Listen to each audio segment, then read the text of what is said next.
Welcome to Codex, a history of video games. My name is Tyler Osby. And I'm Mike Coletta. And this week, we're continuing our spooky game series. Even though it is after Halloween, we still wanted to get one more in here. We're going to do the Luigi's Mansion series. And Mike is our resident expert on Luigi's Mansion because I can definitely say I have never, ever even touched a Luigi's Mansion game. Well, I have only touched one Luigi's Mansion game, and it's going to be funny, and I'll talk about it later. Arguably the scariest game Nintendo has ever created. You could say that because they don't create a lot of scariest games. But yeah, Luigi's Mansion, we all know him as Mario's brother who can jump higher, but is a little scared, and he's perfect for this game. So this game's great, But we're going to start it off as usual. Now, the tradition is the Grime Facts, or as Tyler called it on the last episode, the Grime Tax. Did you know you did that last episode? Yeah, I think so. Somebody said Grime Tax in the Discord. I think that I was just misheard because there was somebody else who corrected them. But it's fine. The Grime Tax. You got to pay the Grime Tax. Okay. That's right. We're paying the Grime Tax. So the developer of this game was Nintendo. It's come out on two different platforms. The original release is on GameCube. That was in Japan on September 14, 2001. It came in North America on November 18, 2001, and then in 2002 for Europe and Australia, both in May. And then it was remade for the Nintendo DS as recent as October 12th, 2018. Wow, I didn't know they remade the first one. Yeah, that's probably the best way to play it, I would say, right now, too, which I'm going to reiterate at the end. But yeah, the Nintendo DS version is probably the easiest way to get it, even though the DS has recently been, officially, not abandoned, but they're not going to develop new stuff for it. You mean you're talking about the 3DS? The 3DS and the 2DS, yeah. The DS line of handhelds. And it makes sense because the Switch is a handheld, so that's just the way it is. It's old. 3DS is, when did the new 3DS come out? 2014? It's still 6 years old, yeah, right? 2013, 2014. And the first 3DS was 2010. Yeah, it's old now. And there's a new game in town. Yeah, but I still think obviously the best part about that is the games get dirt cheap. So it'll be a fun way. If you want to play these games, the DS is a great way to do it. Number of copies sold. So Nintendo says that Luigi's Mansion had a really good GameCube launch sales, and it did sell more copies in the first week than Mario 64 sold in its first week. Okay. But Mario 64 was bundled with the N64. And I don't know if Luigi's Mansion was always bundled with the N64. And in the lifetime of those games, Luigi's Mansion only sold 3.3 million copies, where Super Mario 64 sold 11 million copies. I seem to remember the GameCube having pretty slim pickings as far as launch titles go, and it didn't have a mainline Mario game as a launch title. So I think Luigi's Mansion was the closest thing that people had to a Mario game when the GameCube came out. Yeah, because Super Mario Sunshine didn't come out until later, correct? Yeah, it was a year later, maybe. It was at least 6 months later, I want to say. Okay, cool. Well, that makes sense then. So, the GameCube was on the struggle bus from the beginning a little bit. A little bit, yeah. Genre of the game is action-adventure, but is ghost hunting a game genre? Because it is now, okay? With Phasmophobia and Luigi's Mansion, the two equally scary ghost hunting games. Yes, definitely. Both very alike in their scariness. The Luigi's Mansion game, though, the first one, was awarded the 2002 BAFTA Interactive Entertainment Award for audio. So let's give it up for sound design, okay? It's important. And especially in this game, it's amazing in this game. And I'll tell you more about that later on. The How Long to Beat score for the first Luigi's Mansion is about 6.5 to 8 hours. I saw some people saying you could beat it in 6 hours, though, on YouTube. It really just depends on how a completionist you are. It had a Metacritic score of 78 out of 100 on the GameCube and 74 out of 100 on DS. And I'll talk about more later about why it didn't have a 90. Okay. But most of the stuff you hear from me today, I got from a video that was called The Story of Luigi's Mansion's Development plus Dark Moon. It was made by Thomas Game Docs on YouTube. It's a very good video. I will be posting it in the Discord for people to look at. It's really fun, and you'll see. So it's just like a fun little entertaining, it's not a slideshow because it's a video, but it's it looks like a slideshow the way they present it. And they also have another really good video on why Luigi's Mansion has some really spooky moments, and what Nintendo did sound wise to make that happen, which I think is pretty cool. So that's cool. Watch those videos. The original plan for Luigi's Mansion, though, actually didn't involve Luigi at all. So originally this game was going to be more like a Zelda puzzle dungeon set in a dollhouse. Yeah. Zelda puzzle dungeon. Yeah. Set in a creepy dollhouse. Yeah, well, not even creepy. Director Hideko Kono and designer Tadashi Sugiyama, and then Shigeru Miyamoto and Takeshi Tezuka produced the game, and they wanted it to be a launch game for the GameCube that wasn't a platformer. They had just come off Super Mario 64 as their launch title platformer. They did platformers all the time for their previous, so they wanted to do something else. So they settled on the all too niche Dollhouse Dungeon Exploration Simulator that we've all played. It's our favorite. That does sound creepy. I think dollhouses are creepy sort of inherently, right? I don't think there's such a thing as a non-creepy dollhouse. Yeah. Yeah, I know. If they wanted to make a real scary game, they would have stuck it in a dollhouse and not even done Luigi's Mansion. Because we all can agree Luigi is adorable and it makes the game fun. Okay, so once it was transitioned into a GameCube project, Mario was actually the main protagonist, and they stuck to Nintendo characters because they wanted to sell games. That's why they do it. Their Nintendo characters are their own thing. They sell games. But over time, certain gameplay elements that they designed, like the brand new lighting engine for the GameCube that was on the graphics chip, directly pushed this game into being a mansion. You know what I mean? So you can kind of say about this that Luigi's Mansion shaped the GameCube just as much as the GameCube shaped Luigi's Mansion, because both the teams talked a lot during the process of development for the game.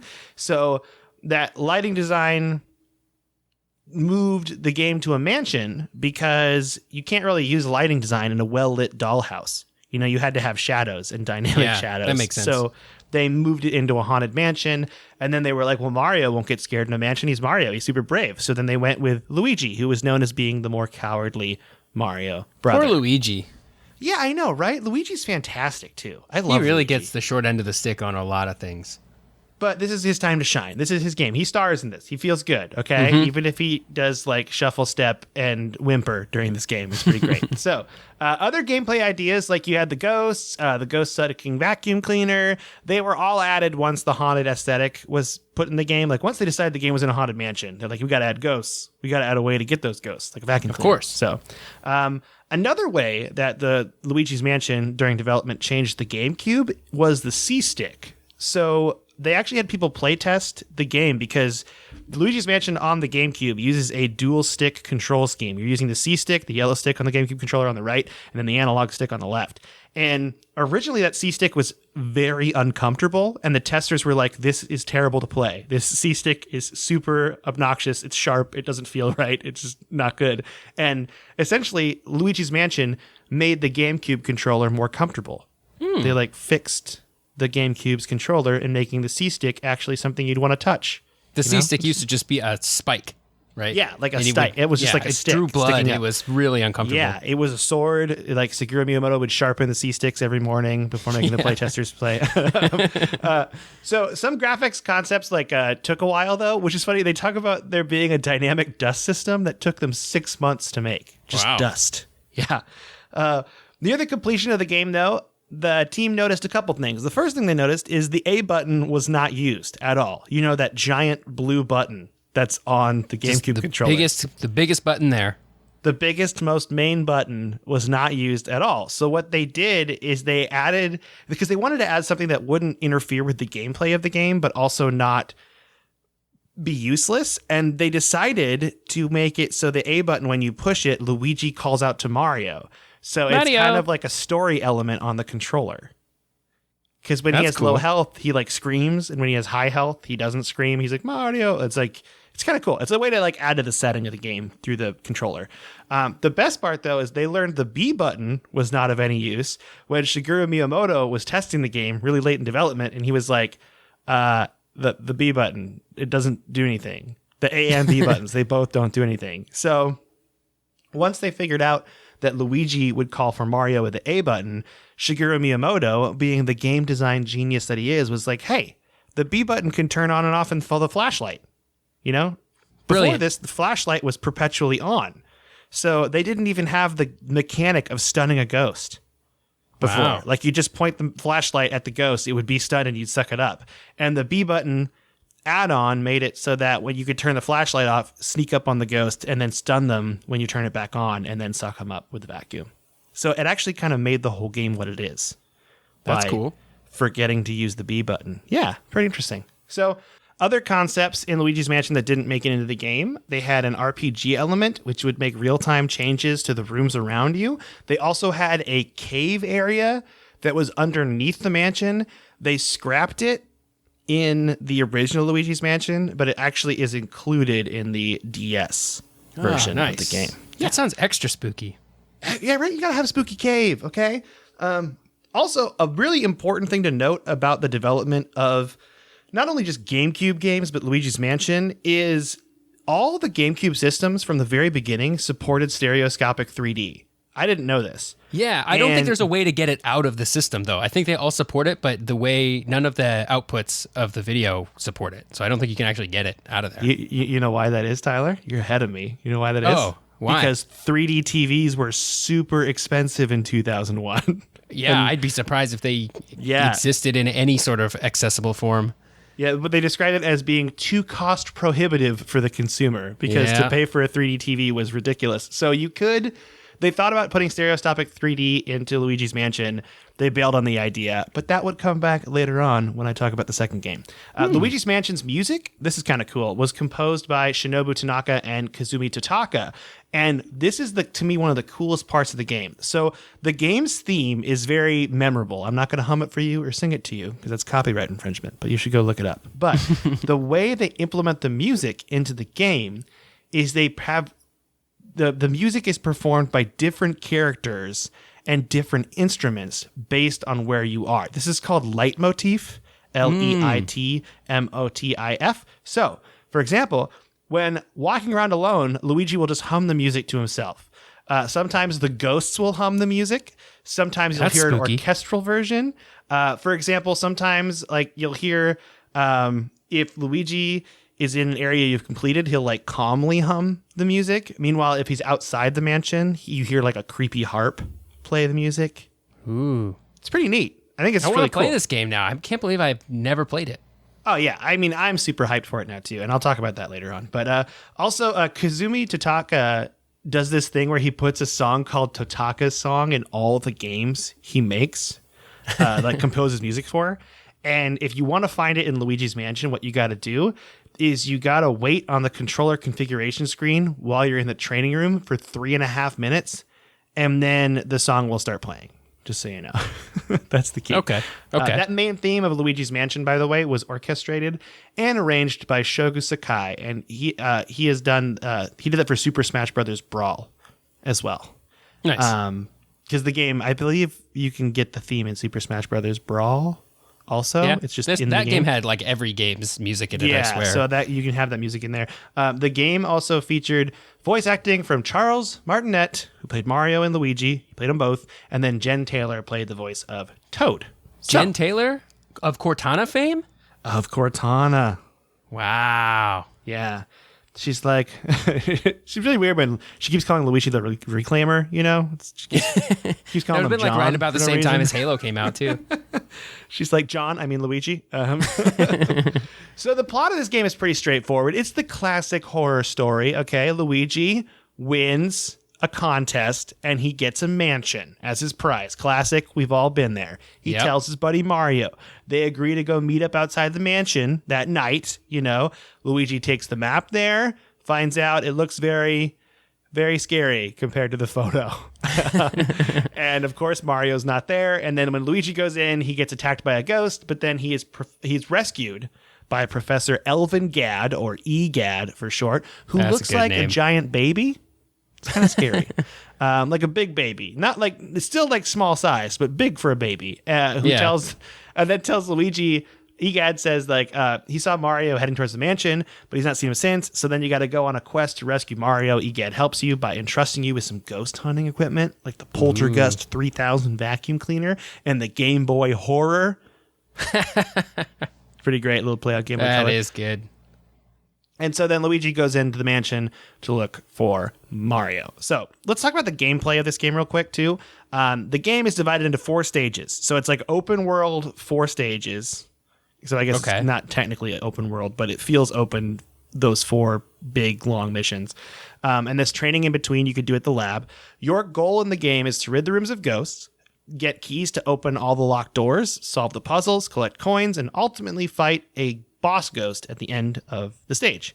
To capture a ghost, you hit it with your flashlight to stun it, and then you suck them up with the poltergust. And when you suck them up, you see their HP level, and it goes down as you keep using the poltergust on them.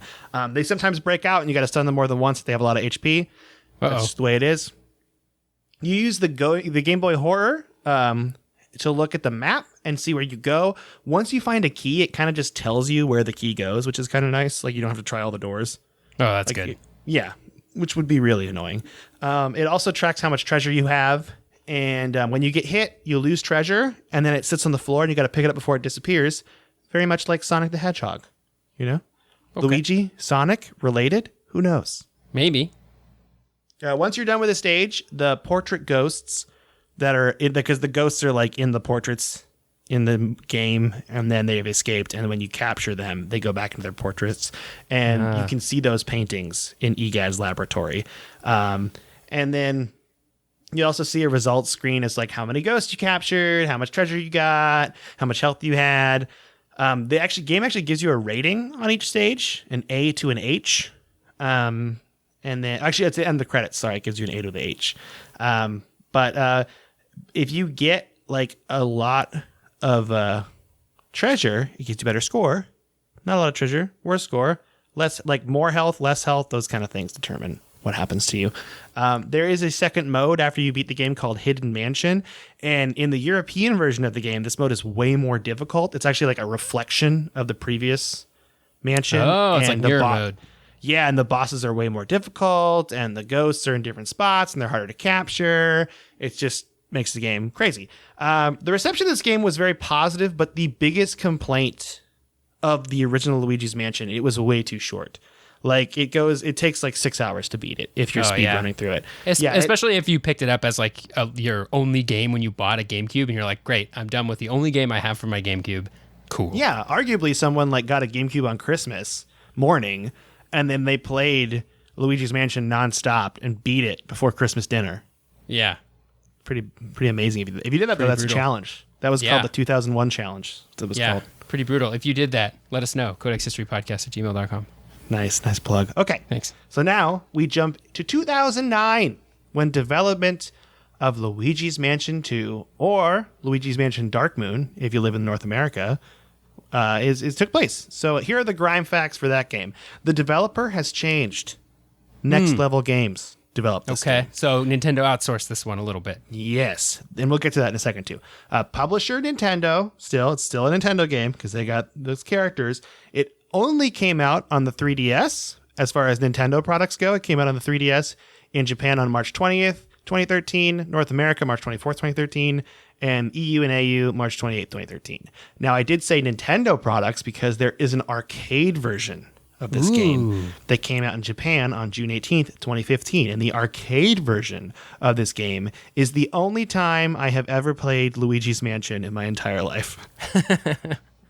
Is it like an arcade shooter kind of thing? Oh, yeah. It's awesome. I'll talk about it more later. But needless to say, you have a vacuum controller. So it's great. Yeah, dude. All right. Number of copies sold. As of September 2017, Luigi's Mansion Dark Moon sold 5.45 million units worldwide. Genre, once again, action-adventure, ghost hunting, thrills, chills, spills. Awards? Didn't find any for this one. I don't know if it won any awards. Maybe I'm wrong, but I hope not. How long to beat gives this a time of 14 hours if you're playing it just for the main story stuff, up to 26 and a half hours if you're trying to go all completionist on it. That's a lot longer. It's way longer. And you notice that because the Metacritic score for this game is an 86 out of 100. Not bad. Not bad at all. So, Story of this game. In 2009, Nintendo was all up in the development of the 3DS. Okay. They're like, we're going to make this console. It's going to have stereoscopic 3D. It's going to be rad. Like we always wanted for the GameCube. It's going to be great. Everyone's going to love it. Nobody's going to turn it off. Yeah. And there's no 3D TVs to buy because it's just built into the console. So it's going to be great. Hey, I wonder, did we ever have a game planned that had stereoscopic 3D, but we didn't use it because TVs in 2001 that were 3D were super overpriced? Hey, Luigi's Mansion. Let's make a Luigi's Mansion game for the Nintendo 3DS. Yeah.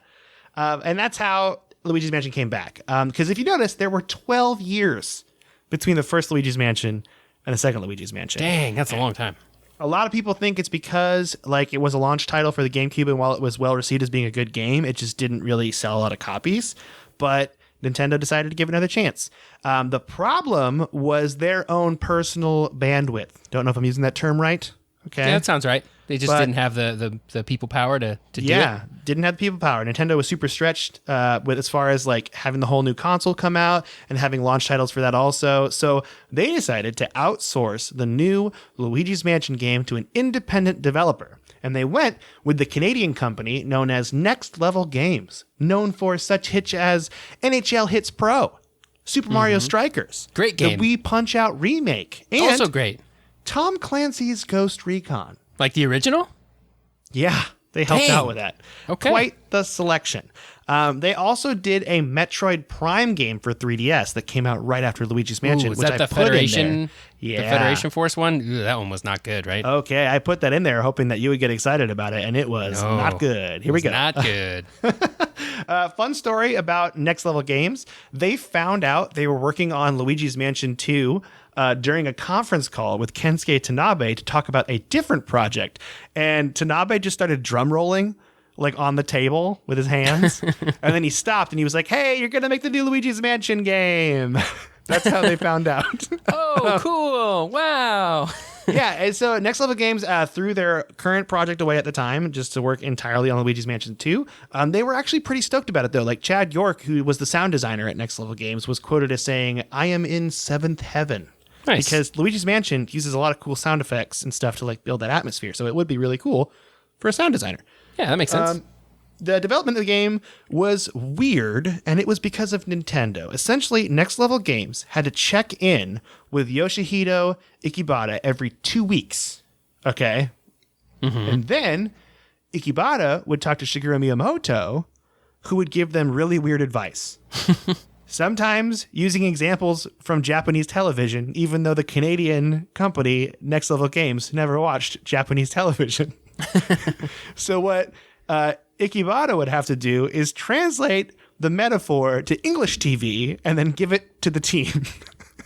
So if Shigeru Miyamoto's talking about like the Japanese version of Friends, that's like a totally different show, but it's like kind of the same idea, then this guy would come in and be like, so it's kind of like Friends. You guys have seen that show, right? He would kind of like try to like do that. So it was like these weird like open metaphors, and it wasn't all that, but a lot of it was. So it kind of made it like the advice was like really good, is what Next Level Game says, but it was also very strange to like how it was delivered. Yeah. But they did describe Shigeru Miyamoto as a shepherd guiding them through the process, and they were sheep, but it was in a good way. That's good. Nice. Hey, anytime Miyamoto's working on your project, even if he's a little weird, even if he's a little strange, you know he's giving you solid advice, right? Yeah, and Miyamoto also, I mean, like he wanted to work on Luigi's Mansion 2 because he worked on the first one, and then he also helped in like that early stage designing of the Nintendo 3DS. So he was like attached to the console, so he wanted to be a part of both projects, which I thought was really cool. There's also a really good Miyamoto quote that he says in this video that I watched. It was, quote, if you have a good time in development, it'll work out somehow. I think that's probably generally true. Yeah, right? If you have a good time doing what you're doing, it's going to be a better project. That's good. Yeah. So, major development changes in Luigi's Mansion Dark Moon or 2 from the first Luigi's Mansion game are as follows. They had to have brighter colors to complement the DS's smaller and dimmer screen because GameCube was on a TV, so they could run the dark colors with a brighter backlit screen. Couldn't do that on a 3DS. There is one analog stick on the Nintendo 3DS. So, at least in the first iteration of it. So, instead of using the two dual stick thing you had in GameCube, they made it so the face buttons, I believe it's the X up top and the B at the bottom, would like make the nozzle of the Poltergust 5000 go up and down. Okay. And that's how you would kind of like point your Poltergust around. The open-ended gameplay that was in the first Luigi's Mansion was abandoned because they found that handheld players actually play the game for a short amount of time. When you think about it, you play your DS when you're like on a bus or on a road trip or, just at an airport. If you play it for shorter amounts of time. So you need break spots, break points. Yeah, so they decided a segmented mission structure was the way to go. That's what they did. To deal with the short game critique of the first Luigi's Mansion, Luigi now had 5 different mansions to go to. Wow. Yeah, I wrote a different number in there, and I was incorrect, and I corrected myself on the fly. Professional podcasting. Okay. Good job. Miyamoto not only helped with like the broad ideas, but he also did help with some like more definitive stuff. He helped fix the control scheme of Luigi, as I said before, going from dual stick to just a single analog stick. And he also was the one who had the idea to craft the staircase boss encounter in the game. That is Miyamoto. If you play that boss encounter on the staircase, you're gonna be like, hey, that's my best friend, Shigeru Miyamoto. Everyone's best friend. Okay? So, let's talk about the plot of Dark Moon. Another classic plot, okay? You have a haunted painting of King Boo. Lots of paintings in the Mario universe. Yeah, Mario really 64, into paintings. Luigi's Mansion 2. Yeah. Well, what you do with that painting? You accidentally sell it at a garage sale. Happens. Whoops. Yep, been there. King Boo then escapes and shatters the Dark Moon, which is a large crystal which like pacifies the ghosts in the Evershade Valley. But then, because he destroyed it, the ghosts are now all super hostile. So it's up to Luigi and Professor Egad to go out, and really just Luigi, and collect the 5 pieces of the Dark Moon, capture the ghosts, and bring peace to Evershade Valley. Doesn't that Do sound they nice? still have the Game Boy Horror? No, I'm going to get to that. It's really great. Okay. So, big differences between, this is gameplay differences between Luigi's Mansion and Luigi's Mansion Dark Moon. The game is mission-based, as I said before. You have an item called the Golden Bone. If Luigi goes like to 0 hit points, the Golden Bone won't waste a life. Just bring you right back up. You're Luigi again. No worries. The character Toad appears in some of the missions with Luigi. Still voiced by Jen Taylor? I don't know, actually. I didn't look that part up. You want to look that up for me? Sure. All right. When the player obtains the Dark Moon fragment hidden in a mansion, they can go to the next mansion. So it won't unlock until you find the Dark Moon fragment, because that's like the big main story. Instead of the flashlight, you use a strobulb, which is essentially a flashbang attached to the end of the Poltergeist 5000. And that's what you use to like stun the ghosts and then take their HP down. The HP like sucking away is the same thing as the last game. The strobulb, though, this time also reacts to certain objects in the environment. If you strobulb something, something might happen. And that's like more based on their puzzles. The Poltergeist 5000 can also manipulate and carry objects in the environment, which is a lot of the puzzles in the game are designed around the Poltergeist 5000. You have a new comm system. It is not the Game Boy Horror. It is now the Dual Scream. That's great. Pretty fun, right?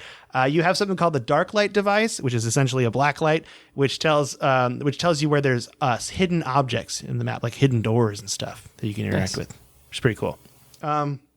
This is the biggest one, though, multiplayer in Luigi's Mansion Dark Moon. It's local or online. It's co-op. It's called Scare Scraper if you're anywhere except for Europe. And in Europe, it was called the Thrill Tower. Wonder why. Skyscraper must be like copyrighted in Europe or something. Probably.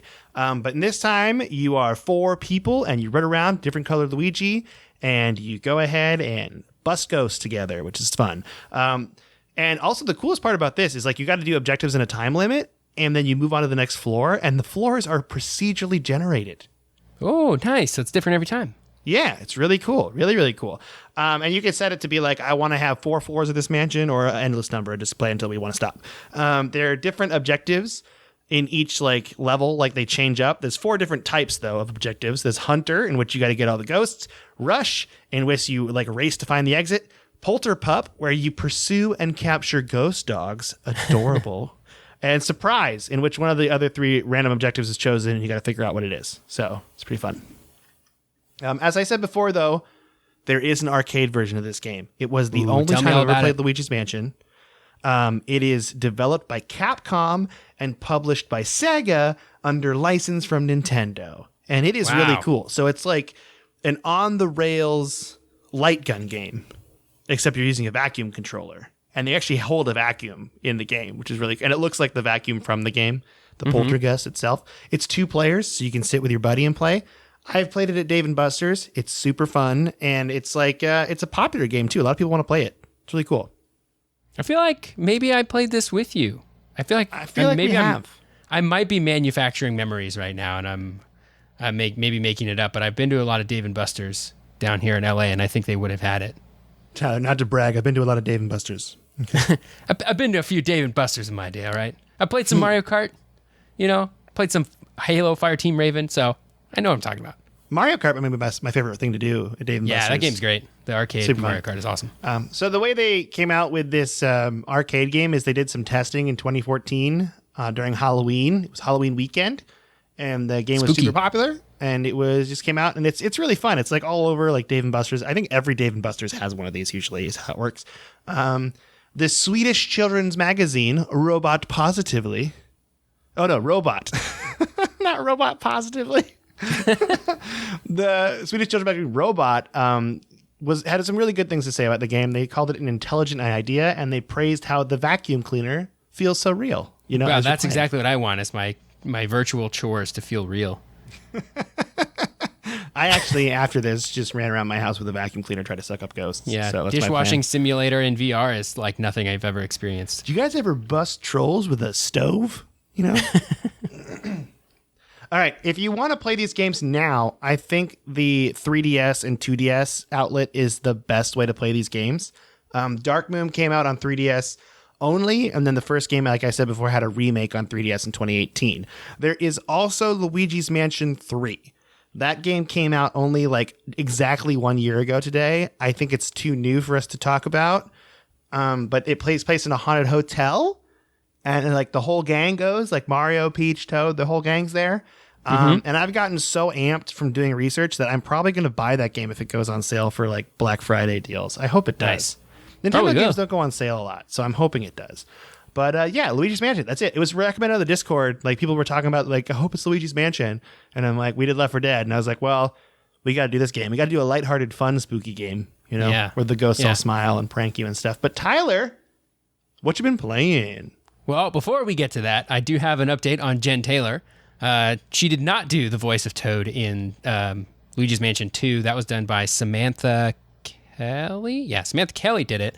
But Jen Taylor does do a lot of Toad voices up until about New Super Mario Bros. U Deluxe, and then Samantha Kelly kind of takes over doing Princess Peach Toad stuff. Wow, there are a lot of games with all of these characters in it. Like I'm looking at their IMDb's, and I'm like, this is incredible. Yeah, like all the sports games, all like the puzzle side games. Like there's a ton. There's a ton. Yeah. That's not even to mention like, because I feel like there's a lot of Japanese only releases too that we never see here that are Nintendo mainline games.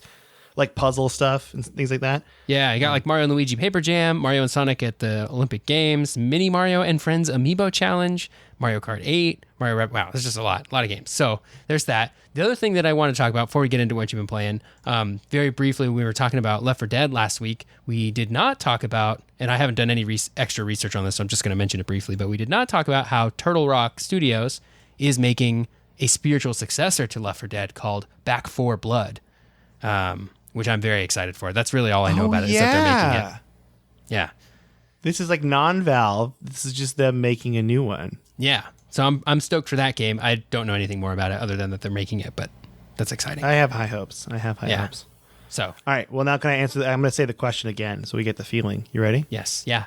Tyler, what you been playing? This week, I've been playing 3 games that I've been kind of splitting time amongst fairly equally. I haven't had a ton of time to play games this week, but I've been playing Final Fantasy 15 Pocket Edition on my phone, which is much better than it should be. It's basically, they took the whole game of Final Fantasy 15 and like shrunk it down into this like sort of anime chibi version where all the characters are very adorable, and there's a pretty cool combat system, a really deep skill tree it looks like too. I'm only a couple hours in, so I don't know, maybe it's actually terrible, but I've been having a lot of fun with it so far, and I think it's like fully voice acted. I think the whole story is there. I think they remove kind of the open world aspect and some of the side quests, but otherwise like you kind of get the whole story. So I've been playing that on my phone. That's very fun.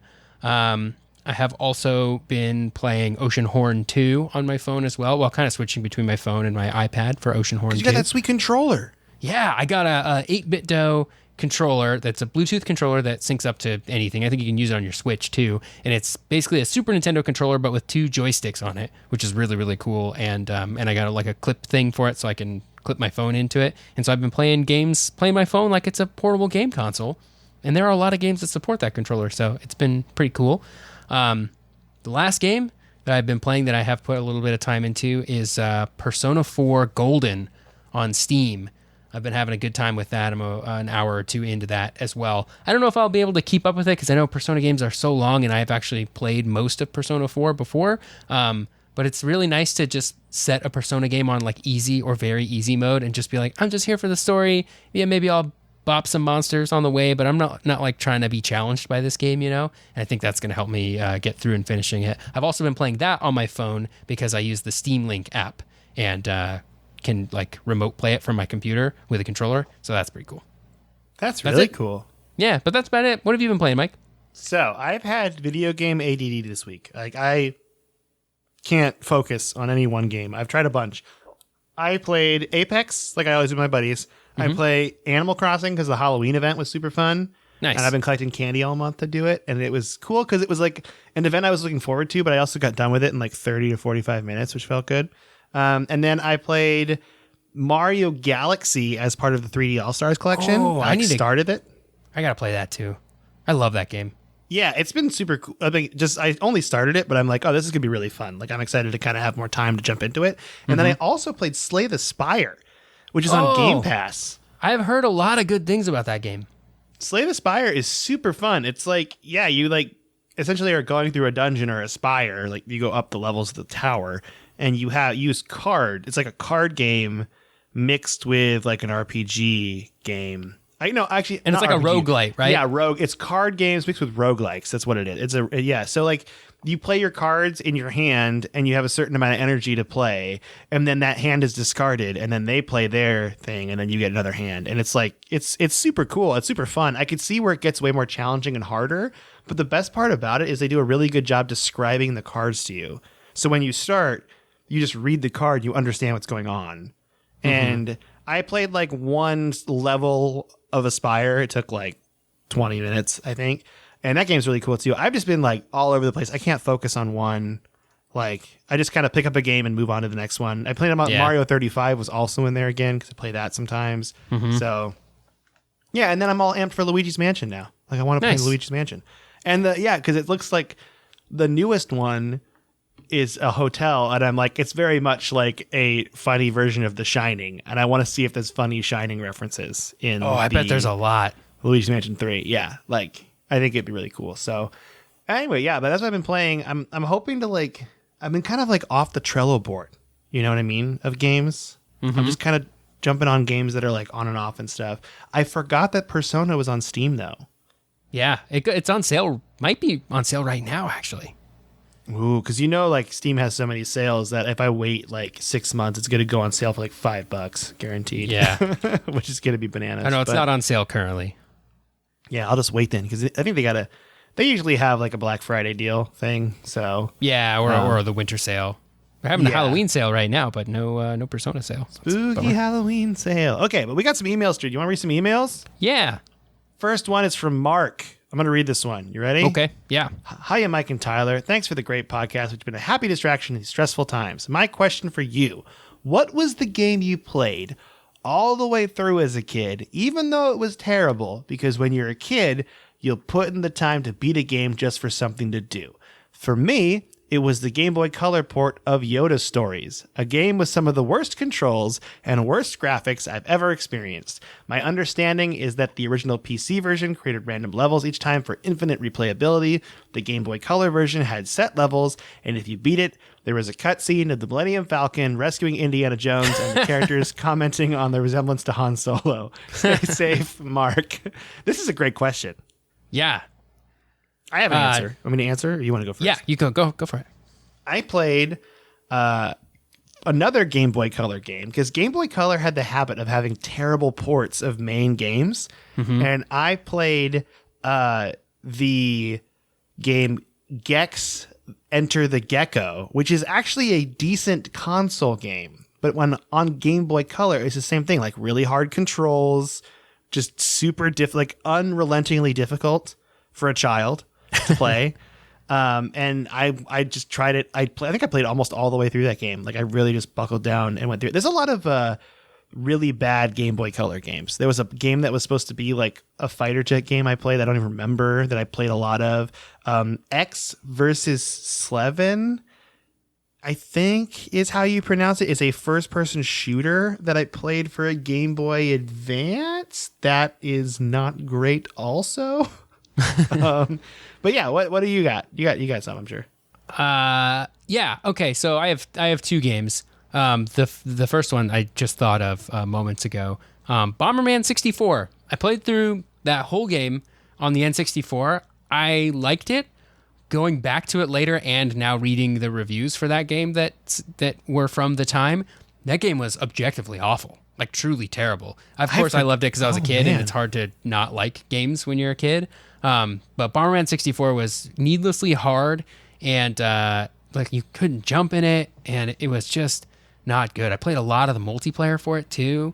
So yeah, that's my first answer of like, yes, legitimately bad. My second answer is a game that came out for the Xbox 360 called 50 Cent Blood on the Sand. I know Matt in Japan will appreciate this because I think I played it with him when it came out. It's not, I maintain that game is not terrible. It was actually really fun. It was basically 50 Cent Gears of War in the Middle East. And it's probably highly offensive today. I haven't gone back to it, but it got okay reviews. But it's one of those games that you look at the cover and you go, wow, 50 Cent made a game. There's no way this game is any good at all. And you know what? It's okay. It's not great either, but it is okay. It's fine. It's fine. Yeah, it's fine. I wish it had online co-op because I would be willing to give that game another go-through with you, Mike, or with somebody else if we could play online, but I don't think it does, so that's a bummer.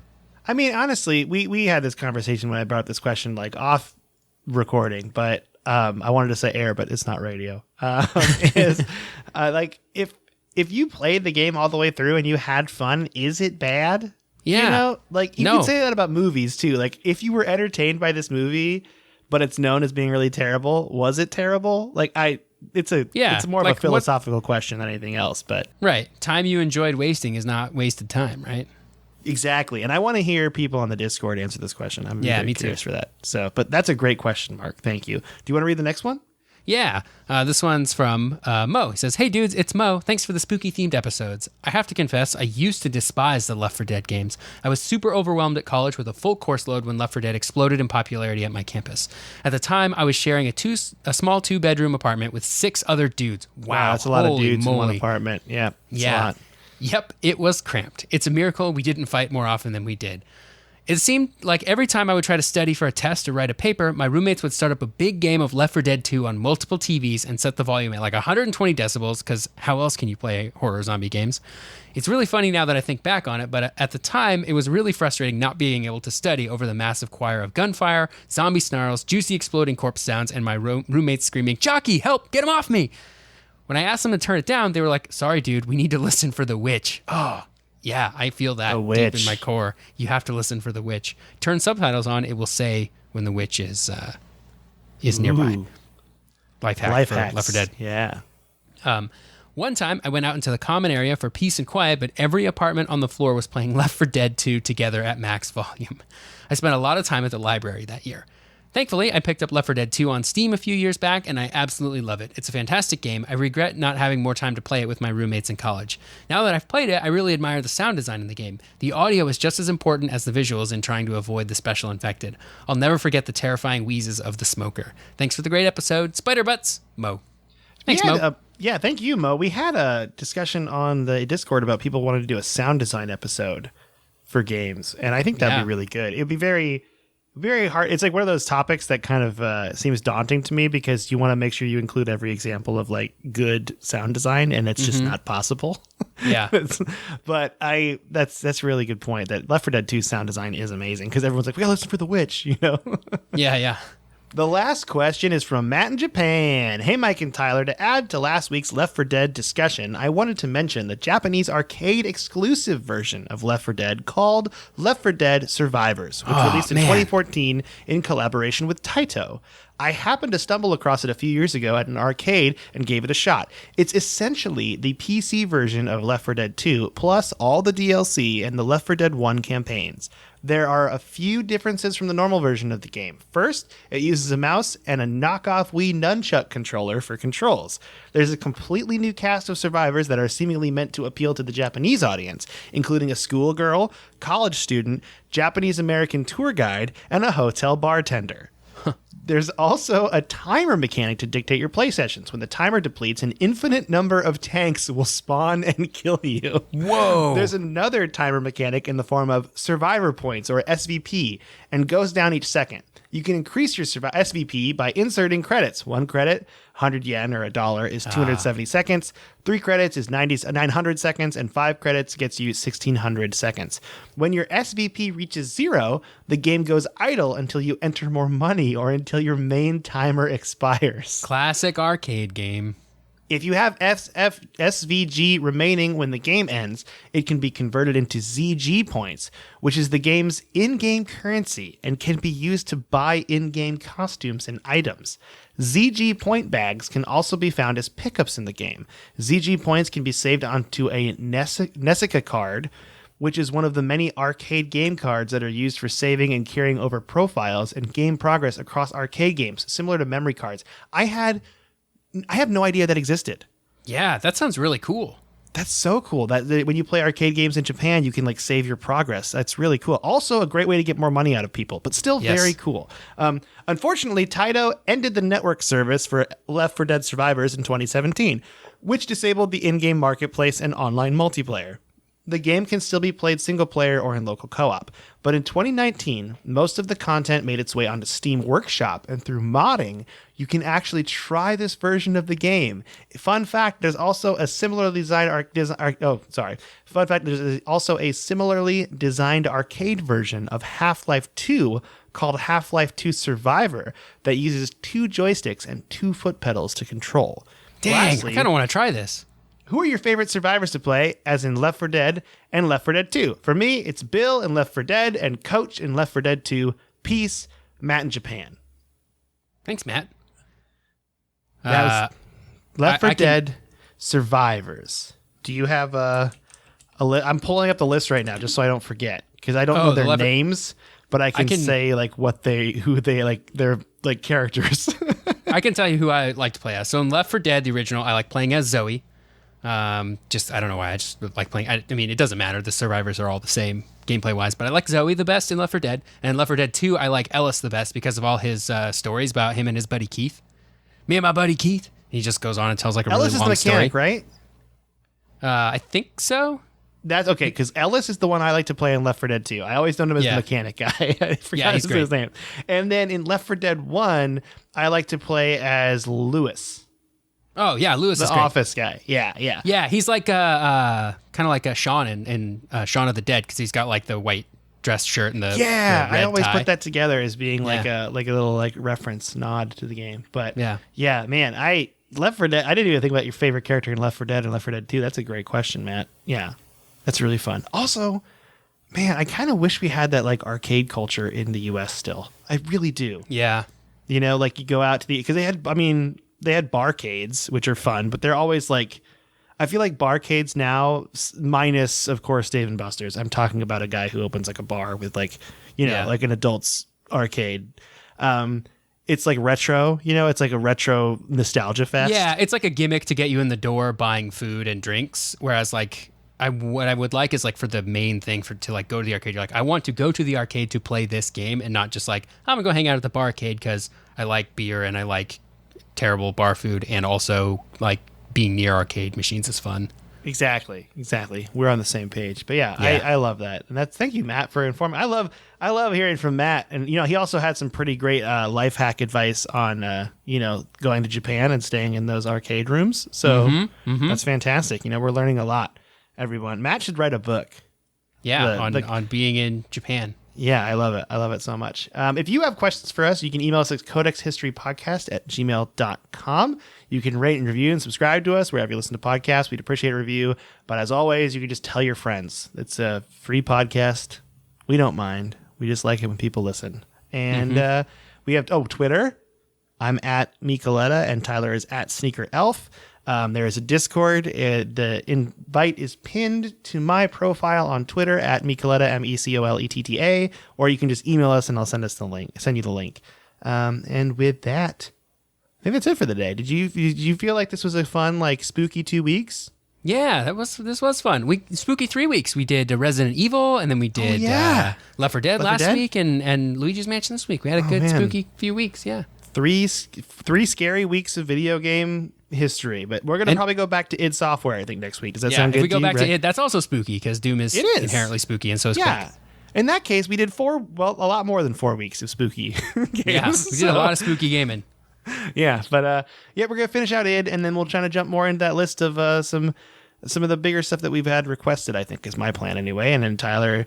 We kind of work it separately. It's kind of fun. I like it. I get excited when you're doing an episode and I find out what's going to be that week. Yeah, I like doing when you do it too. It's fun. It'll be fun. So, All right. Well, with that, that's it for the episode today. So say bye to everybody, Tyler. Goodbye, everybody.